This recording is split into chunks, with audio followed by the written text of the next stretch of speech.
bisa mendapatkan ketenangan itu waktu ikut kerja bakti itu. Ketenangan kok rasanya adem, ayem, nggak seperti agama yang dulu. Baru ikut kerja bakti. Baru ikut kerja bakti aja tuh Mas. Belum ikut ibadah sholatnya. Berarti sholat pertama nih yang dirasakan Mas Albert ini apa nih Mas? Nangis aku Mas. Masya Allah. Kita sapa terlebih dahulu nih tamu kita pada malam hari ini, yaitu Mas Albert. Kita sapa. Assalamualaikum warahmatullahi wabarakatuh Mas Albert. Waalaikumsalam warahmatullahi wabarakatuh. Kabar baik ya malam hari ini? Alhamdulillah sehat. Alhamdulillah sehat. Dari Magelang ini Mas? Oke, insyaallah. Oke, baik. Nah, sebelum kita lanjut nih sahabat ya, kita tema pada malam hari ini adalah Kutemukan Jalanmu, yang akan tadinya sharing bersama Mas Albert akan kita lanjutkan setelah informasi yang berikut ini. Kemudian masih bersama Mas Albert ya, yang spesial nih dari Mas Albert itu adalah suami ya Mas Albert dari narasumber cerita hijrah yang sebelumnya nih, Mbak Nurul ya. Oke, betul. Wah, ini luar biasa sekali ya, suami istri seorang mualaf yang alhamdulillah istiqomah sampai saat ini dan semoga sampai akhir hayat. Amin, amin insyaallah. Amin, amin. Nah, seperti biasa nih Mas Albert di cerita hijrah ya, kita sharing terkait dengan cerita awal mula sampai sekarang Mas Albert berhijrah ya. Nah, awal mulanya dulu nih Mas. Dulu awal mulanya itu bagaimana kok bisa Mas Albert ini kemudian ada keinginan untuk berhijrah, dan itu di tahun berapa Mas? Saya berhijrah masuk Islam itu tahun 1999. 2009. Maaf. 2009. Baik. Saya kan tinggal di kampung di daerah Muntilan, di desa Telatar itu. Nah, desa Telatar itu desa yang aktivitas kerja baktinya itu betul-betul Masya Allah. Apalagi kerja bakti soal masjid. Dan saya ikut di situ. Kalau kerja bakti? Iya, kerja bakti ikut di masjid. Waktu sebelum hijrah itu? Belum, sebelum masuk Islam itu. Nah, saya lihat cara ibadah mereka kok tersentuh ke hati. Itu waktu itu pas, kalau nggak salah agama yang dulu itu pas mau. Nah, setelah berapa kali saya ikut kerja bakti di masjid, rasanya hati ini betul-betul adem, ayem. Kok beda sekali sepertinya sama yang agama yang dulu. Akhirnya saya masuk dan saya pulang ke rumah, bilang ke ibu saya, "Mah, saya mau masuk Islam." Dan ibu saya pun langsung seneng. Wah, alhamdulillah masuk. Tapi ada satu mah yang belum. Apa? Kitanya kan belum. Kitan dulu. Akhirnya kitan dulu. Kitan itu udah umur kalau nggak salah 23-an. Oh, berarti itu 23-an ya? Iya, 23 tahun. 2009 itu. Iya. Oke. Dan pengalaman yang paling spesial itu ya pas waktu kitan itu, Mas. Kenapa itu, Mas? 21 suntikan bius, Mas. 21. Jadi sama mantri sunatnya itu pun dibuat main ininya, Mas. Masya Allah. Kenapa, Mas? Ini kok udah berkali-kali disuntik kok masih kerasa terus tuh, Mas? Pita, Mas? Ya udah tahu, Pak. Ya dari sananya begitu kok. Ya sudah, akhirnya begitu 21 suntikan bius itu selesai dikitan. Alhamdulillah, tadinya mau diarak sama warga kampung toh. Aku menolak, nggak mau. Mahal lu. udah tua bangka kok mau diarak sunatan. Itu berarti sebelum syahadat atau sesudah? Sesudah syahadat. Tapi orang yang mensyahadatkan saya itu sudah almarhum. Dia Pak Haji di Desa Telatar. Ya, beliau yang mensyahadatkan saya. Dan pengurus takmir masjid di Darussalam Telatar itu pun pada ikut menyaksikan kitanannya itu. Oke, baik. Nah, yang menarik Mas, tadi waktu Mas Albert ini minta izin ke ibu, itu ibu malah justru senang. Nah, padahal biasanya itu orang tua itu menghalangi gitu. Nah, ini kenapa ini, Mas? Ya karena kan ibu juga, keluarga saya juga semua kan sebelumnya masih non. Masih agama lama itu masih agama yang non lah. Dan yang terakhir belum masuk Islam itu cuma saya. Yang belum hijrah itu cuma saya. Berarti Jadi, ibu tuh sebenarnya sudah gitu. udah, Oh. sudah duluan, ibu, kakak, sama adik itu udah duluan. Tinggal saya yang belum. Karena waktu itu kan saya kan ikut sama adiknya bapak itu di daerah Tangerang itu kan agamanya non. Nah, jadi saya ikut masuknya non itu di situ. Oke. Saya sekolah di situ SD sampai lulus SMP. Setelah itu lulus SD, saya SMP pulang jadi satu sama ibu. Ibu pulanglah ke kampung. Nah, saya masih tinggal di Jakarta sendiri, ikut sama bibi di sana. Dan setelah lulus SMP, saya SMA pindah lagi ke Pulau Gadung ke tempat kakak bapak. Dan di situ pun Muslim. Aduh, semakin bimbang ini. Mau ibadah nggak bisa, malah sama budeku nggak usah ibadah di rumah, nggak ada yang di sini, nggak ada yang tahu tempat ibadahmu kok. Akhirnya ya sudah nggak ibadah itu. Setelah mau lulus, kakaknya bapak itu meninggal dan beliau harus membiayai 2 orang anak yang kuliah. Akhirnya saya mundur, pulanglah ke Jawa. Pulang ke Jawa itu kalau nggak salah itu 2012 ya, 2012 atau 2002 kalau nggak salah itu. Nah ya itulah pengalaman yang saya masuk Islam itu ya di kampung itu. Di kampung Telatar tadi. Iya, di kampung Telatar itu. Luar biasa. Berarti ini lingkungannya sangat mendukung ya, Mas? Itu alhamdulillah mendukung banget. Oke, baik. Nah, ini karena sangat mendukung nih. Nah, kemudian waktu awal Mas Albert ini hijrah, dukungan-dukungan seperti apa sih Mas yang kemudian diberikan oleh masyarakat sekitar situ? Masyarakat sekitar situ begitu aku masuk Islam 3 bulan kemudian itu menyuruh saya untuk aktif di masjid desa itu, seperti kerja bakti, ya pokoknya hal-hal kebaikan di dalam masjid lah. Bahkan pernah juga ditawarin untuk ikut gabung di takmir masjid, tapi saya belum siap. Karena saya biasanya tuh gabung hal-hal seperti itu di luar takmir gitu. Senangnya seperti itu. Berarti memang senang bermasyarakat gitu ya, Mas? Okay, betul. Iya, tadi bahkan ikut kerja bakti di masjid sampai ketemu nih sama hidayahnya ini. Ya. Oke, baik. Nah, kalau tadi kan kalau tidak salah ya tadi masuk Islamnya itu di tahun 20-an ya, Mas. Yeah. Nah, itu kan sudah agak dewasa juga nih.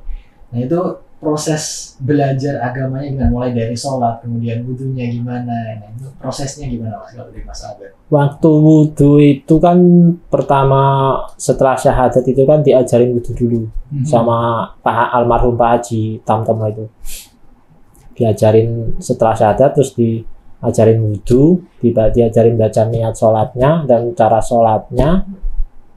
Dan sebelum itu kalau nggak salah 3 hari sebelum sunat itu diajarin sholat di masjid. Jadi setelah khitan, dan yang paling terkesan waktu khitan itu waktu mangsa dingin. Oh, kenapa itu? Ininya suka berdiri. Nah kalau ini suka berdiri tuh, waduh sakitnya bukan main. Oh iya. Baik. Tapi itulah pengalaman yang betul-betul nikmat banget. Ya mungkin nggak akan pernah saya lupakan kali seperti itu. Oke.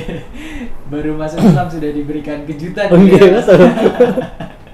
Luar biasa nih cerita dari Mas Albert ya, sahabat MG. Nah, semoga sahabat MG juga bisa menyimak sehingga nanti bisa diambil hikmahnya juga nih. Kemudian nih Mas, kalau tadi Mas Albert itu masuk Islam tahun 2009 ya Mas? Iya, 2009. Nah, itu 2009 berarti sudah 10 tahun lebih ya Mas? Iya, sudah 2022. Nah, itu kenikmatan apa saja nih Mas yang kemudian didapatkan oleh Mas Albert selama memeluk agama Islam ini?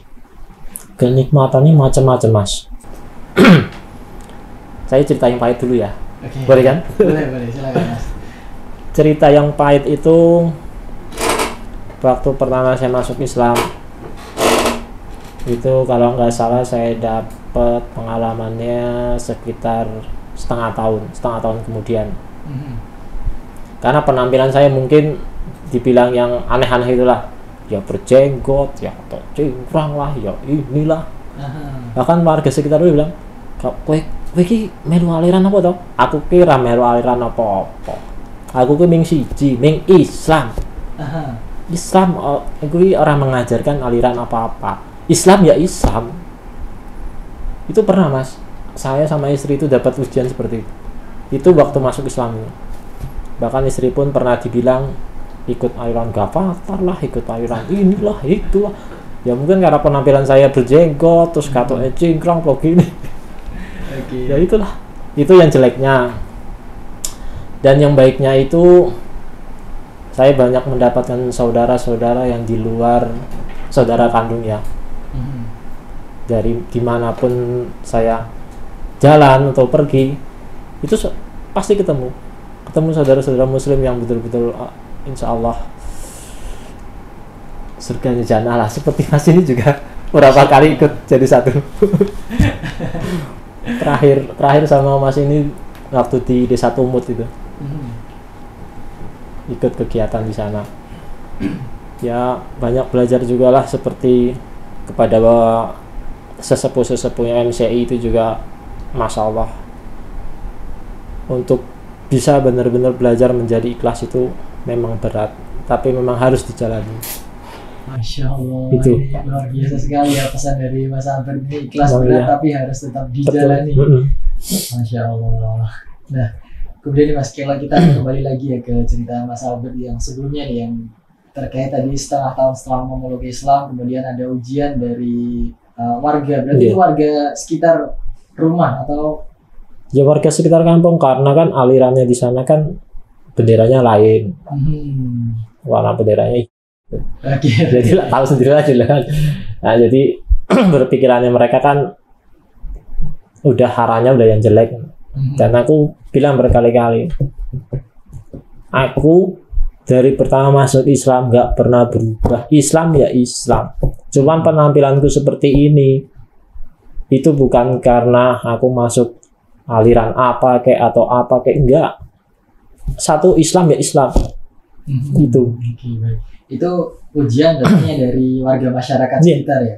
Kalau dari keluarga atau keluarga besar itu selain ibu ya tadi, ada nggak Mas? Ibu enggak, ya, cuman adiknya Mbah Kakung saya, dia udah juga almarhum. Dia cuma ngeleknya pesan satu sama saya, "Mbok jenggotmu ki potong ya." Bang kok jenggoten? Lah nopo to Mbah? Jenggot itu salah satu sunah Nabi to Mbah. Yo elek to. Ketok le reget. Wah, kula senenge ngenten iki oh Mbah. Yo wis. Pesane ming diku tok kali Mbah Kakung kula niku. Pun boten duwe pikiran apa-apa Mbah Kakung kula niku. Baik, itu dari keluarga besar ya berarti ya, Mas. Nah, kalau dari teman atau saudara-saudara ya, mungkin teman-teman yang itu teman dari sebelum memeluk agama Islam ya, apakah responnya gimana Mas? Respon dari teman-teman dulu yang waktu non itu nggak ada Mas. Soalnya kan aku nonnya kan kebanyakan kan di Jakarta Mas. Jadi di sini kan nggak tahu teman-teman yang di Jakarta itu, mungkin yang nggak ada. Lagian teman-teman non itu di kampung ini nggak ada Mas. Ada pada teman-teman Muslim. Berarti memang karena mayoritas di kampungnya itu beragama. Betul, beragama Muslim. Berarti memang sangat mendukung sekali ya Mas. Betul. Kemudian proses perjalanan hijrah dari awal tadi, bahkan syahadat itu disaksikan oleh warga sekitar juga ya Mas. Iya. Masya Allah, luar biasa sekali ya perjalanan dari Mas Albert ini, yang kemudian warga sekitar dan masyarakat, karena memang tadi Mas Albert ini adalah orang yang kemudian suka bersosialisasi nih bersama masyarakat, juga didukung oleh masyarakat sekitarnya. Amin. Kembali lagi bersama Mas Albert yang masih bersama kita juga pada malam hari ini ya, yang tadi cerita awal mualafnya itu di Kampung Telatar ya Mas. Ya. Itu di tahun 2009 dan sekarang sudah 2022, berarti sudah sekitar 13 tahunan ya Mas. Ya. Nah ini 13 tahun ya, itu kan bukan waktu yang singkat ya. Itu kan pasti ada naik turunnya juga. Nah ini kalau cara dari Mas Albert ini untuk istiqomah di jalan Islam ini caranya gimana ya Mas? Caranya ya ikuti alur aja Mas. Gitu aja. Baik, berarti dengan pasti ada keyakinannya juga ya Mas untuk mengikuti alur ini. Nah, yang membuat Mas Albert ini sangat yakin dengan Islam ini apa nih Mas? Sehingga saking bisa istiqomah sampai saat ini. Nah, ini dari pengalaman agama saya sebelumnya itu, waktu ibadah itu nggak ada ketenangan sama sekali, Mas. Dari pikiran, hati, ataupun jarak langkah kita mau ke tempat ibadah itu nggak ada ketenangannya. Malah justru mendapatkan kebimbangan. Kenapa itu, Mas? Nah, sekarang gitu, Mas.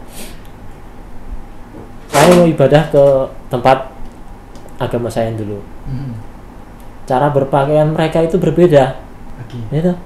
Nah, kita mau ibadah ke rumahnya Allah, ke rumahnya Allah, tapi kok pakaiannya nggak sopan. Apa betul itu cara ibadahnya kita ketemu Tuhan kita? Nah, sedangkan di agama yang Muslim itu pakaiannya harus ketat. Emang betul-betul ketat, seperti yang perempuan itu, yang kelihatan cuman telapak tangan, mata dan wajah lah, semuanya itu tertutup auratnya. Nah, itu yang menjadi perbandingan saya, Mas. Kok caranya berbeda ya? Dan hati ini pun nggak tenang ibadahnya. Dan bisa mendapatkan ketenangan itu waktu ikut kerja bakti itu, ketenangannya kok rasanya adem, ayem, nggak seperti agama yang dulu. Baru ikut kerja bakti. Kerja bakti aja tuh, Mas. Belum ikut ibadah sholatnya loh. Itu di luar, maksudnya di halamannya masjid lah, bukan di dalam tempat sholatnya. Itu udah merasa ketenangannya udah tersentuh ke hati. Apalagi ikut sholatnya. Masya Allah, Mas. Nah, ini berarti sholat pertama nih yang dirasakan Mas Albert ini apa nih, Mas? Nangis aku, Mas. Masya Allah. Betul-betul nangis. Nah, kok sholat yang betul-betul sempurna ibadah itu kok cuman sholat ini ya bisa ayem, adem hati ini, beda sama yang dulu, nggak merasakan ketenangan sama sekali. Nah, kayak ya dibilang nyesel ya enggak, dibilang iya ya adalah sedikit. Kenapa nggak dari dulu? Padahal keluarga sudah dulu ya. Iya. Dan kenapa aku sampai ikut sama bibi, dan ternyata di sana agamanya pun non. Akhirnya ikutlah masuk agamanya bibi. Tapi memang itu udah jalannya hidup ya. Memang nggak bisa ditebak juga, nggak bisa dikira-kira. Kita manusia hanya bisa menjalani apa yang sudah digariskan oleh Allah Subhanahu Wa Taala ya, Mas. Ya jalani seperti itu, ya dijalani aja. Udah gitu aja.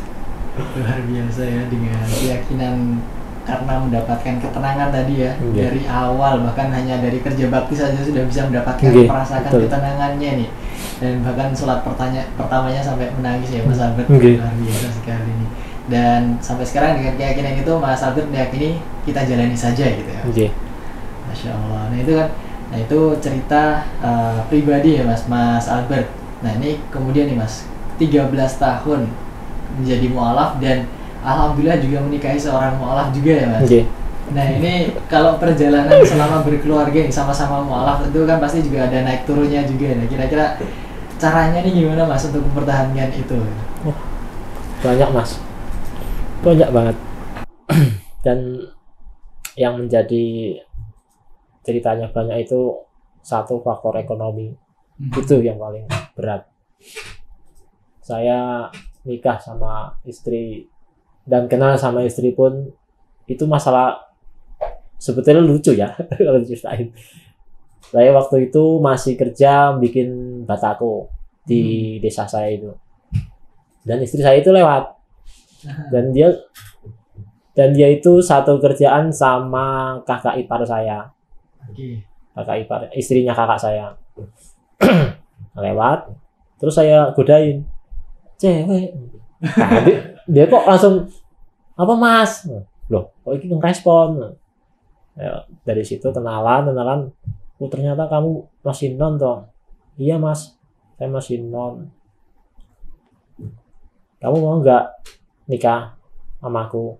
Ya mau lah. Kalau mau satu akidah, masuk Islam. Kalau nggak mau ya sudah, kita jalan sendiri-sendiri. Dan dia setuju. Setuju dia. Masuk Islam itu di syahadatnya di Kelurahan Muntilan itu. Yang syahadatkan itu lurahnya Muntilan. Masuklah dia Islam. Alhamdulillah.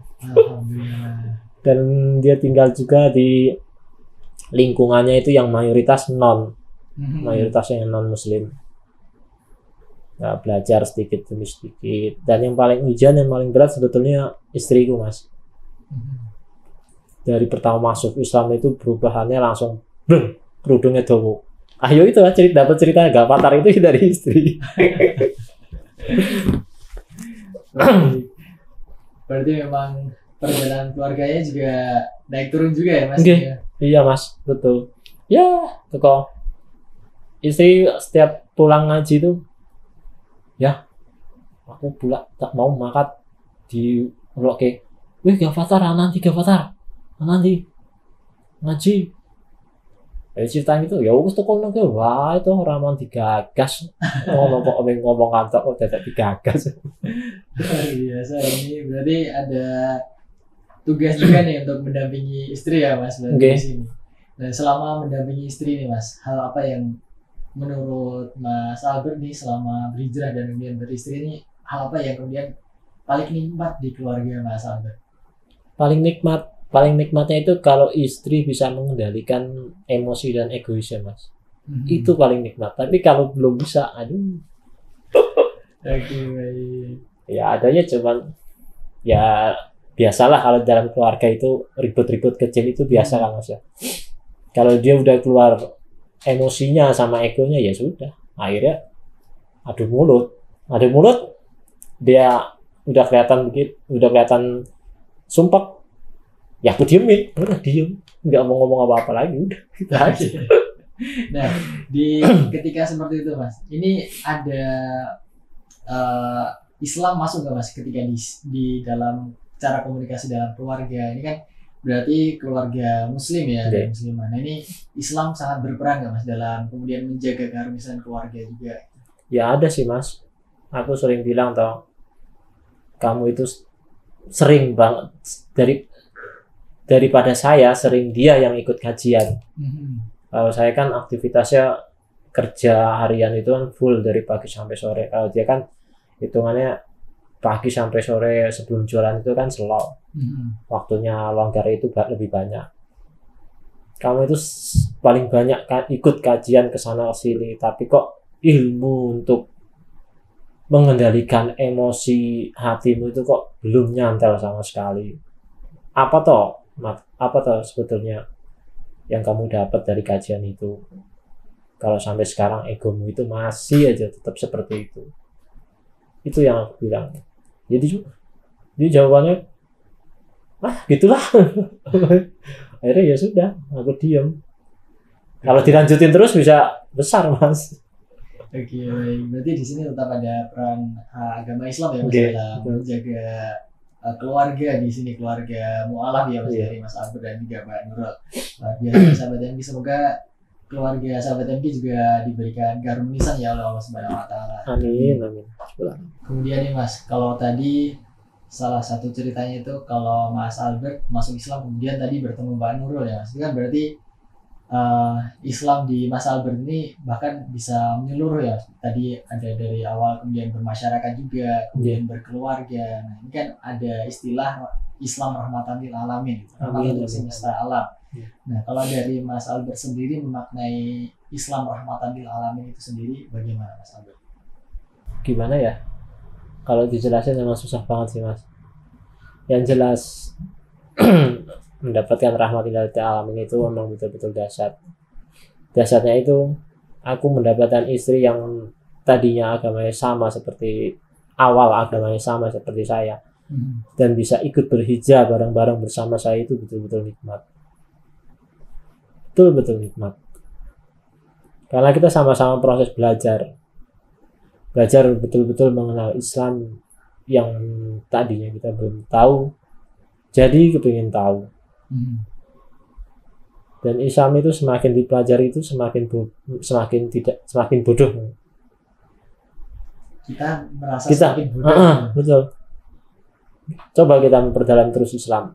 Kita sama sekali nggak tahu yang namanya dari hal kecil lah, seperti kita itu makan.